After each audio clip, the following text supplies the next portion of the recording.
प्रिय दोस्तों, टाटा मोटर्स में निवेशक होने के नाते मैंने अपने लिए एक विश्लेषण किया है जिसे मैं आप सभी के साथ साझा करना चाहता हूं। वीडियो को आगे देखने और समझने से पहले आपसे निवेदन और आग्रह है कि कृपया डिस्क्लेमर को अच्छे से पढ़ लें। अस्वीकरण डिस्क्लेमर में प्रेम प्रकाश अखौरी सेबी के साथ पंजीकृत नहीं। यह वीडियो केवल मेरे व्यक्तिगत अध्ययन और समझ के लिए तैयार किया गया है। टाटा मोटर्स में किसी भी प्रकार का निवेश करने से पहले दर्शकों को किसी योग्य वित्तीय सलाहकार से परामर्श लेना चाहिए। इस वीडियो के आधार पर किसी भी प्रकार की हानि के लिए मैं प्रेम प्रकाश अखौरी जिम्मेदार नहीं रहूंगा। मैंने 770 रुपये प्रति शेयर की दर से टाटा मोटर्स के शेयर खरीदे। स्टॉक का साधारण moving average SMA volume 53.3 million है, जो मजबूत ट्रेडिंग गतिविधि को दर्शाता है। यह आमतौर पर निवेशकों की रुचि और संभावित लिक्विडिटी को दर्शाता है।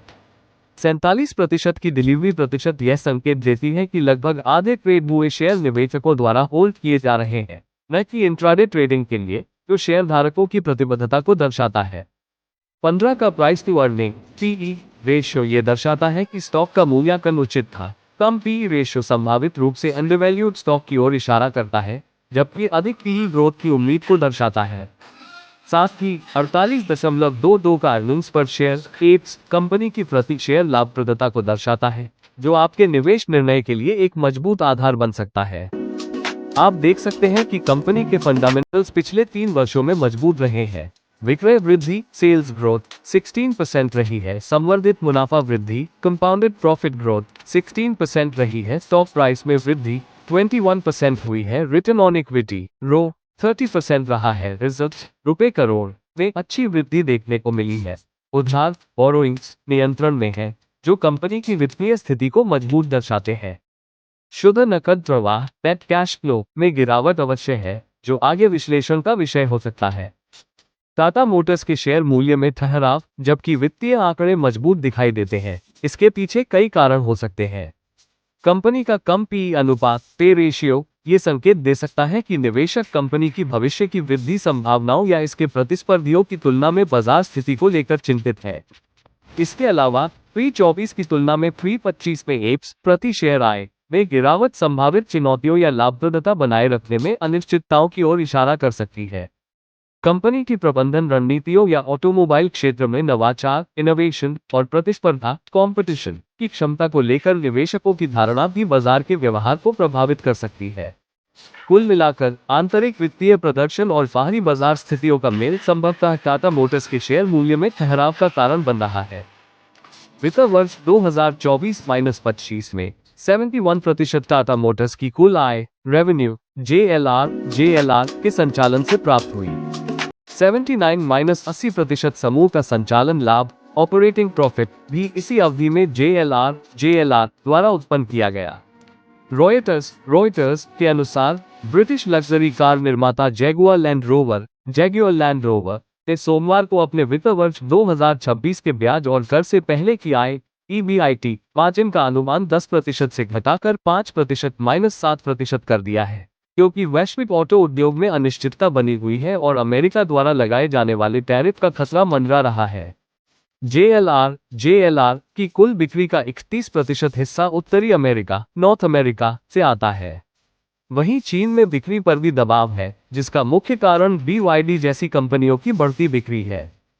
मुख्य घरेलू घटनाक्रम डीमर्जर योजना पर बोलते हुए चंद्रशेखरन ने कहा कि टाटा मोटर्स को जल्द ही 2 सूचीबद्ध कंपनियों में विभाजित किया जाएगा। एक कंपनी कमर्शियल व्हीकल्स CV पर फोकस करेगी, जबकि दूसरी कंपनी पैसेंजर व्हीकल्स PV और जैगुआर लैंड रोवर JLR पर केंद्रित होगी। इस डीमर्जर से 2 स्वतंत्र सूचीबद्ध कंपनियों के मजबूत ब्रांड मूल्य और बुनियादी वित्तीय स्थिति के आधार पर घरेलू बाजार में मूल्य सृजन वैल्यू अनलॉकिंग की संभावना बन सकती है। कमर्शियल व्हीकल CV सेगमेंट के प्रदर्शन पर बोलते हुए उन्होंने कहा कि इसने 75,100 करोड़ रुपए का राजस्व और 8,800 करोड़ रुपए का रिकॉर्ड EBITDA हासिल किया है। इसमें 7,500 करोड़ रुपए का फ्री कैश फ्लो उत्पन्न किया और return on capital employed ROCE 37.7% रहा, जो एक मजबूत प्रदर्शन है।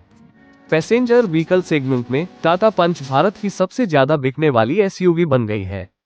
वहीं कंपनी की सीएनजी और एफ कारों ने मिलकर मल्टी पावरट्रेन पोर्टफोलियो में 36% योगदान दिया। पीवी बिजनेस ने 48,445 करोड़ रुपए का राजस्व अर्जित किया और 0.9% का ईबीआईटीडीए प्राप्त किया, जो FY24 की तुलना में ईबीआईटीडीए मार्जिन में 40 बेसिस पॉइंट्स का सुधार दर्शाता है। मेरे निष्कर्ष टाटा मोटर्स को लंबे समय से ऑटोमोबाइल उद्योग में एक मजबूत स्तंभ के रूप में देखा जाता रहा है। इसका विविध वाहन पोर्टफोलियो और वैश्विक स्तर पर रणनीतिक उपस्थिति इसके मजबूत बुनियादी ढांचे को दर्शाते हैं। मैंने दीर्घकालिक निवेश के उद्देश्य से इसके शेयरों को धीरे धीरे जमा करने का निर्णय लिया है, विशेषकर कंपनी की निरंतर नवाचार क्षमता और उभरते बाजारों में विस्तार को ध्यान में रखते हुए।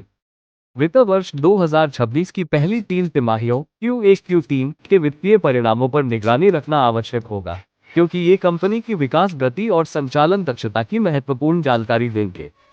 स्टॉक खरीदारी से पहले तकनीकी ब्रेकआउट की प्रतीक्षा करना समझदारी होगी, जिससे संभावित ऊपर की ओर गति का लाभ उठाया जा सके और जोखिम का प्रबंधन किया जा सके। डीमर्जर रणनीति, उद्योग की प्रवृत्तियों और बाजार की गतिशीलता से जुड़ी जानकारी में अपडेट रहना टाटा मोटर्स में निवेश को लेकर सूचित और विवेकपूर्ण निर्णय लेने की आपकी क्षमता को और भी सशक्त बनाएगा। इसे लाइक और शेयर जरूर करें। आप मेरे YouTube चैनल @खयामेipne को सब्सक्राइब भी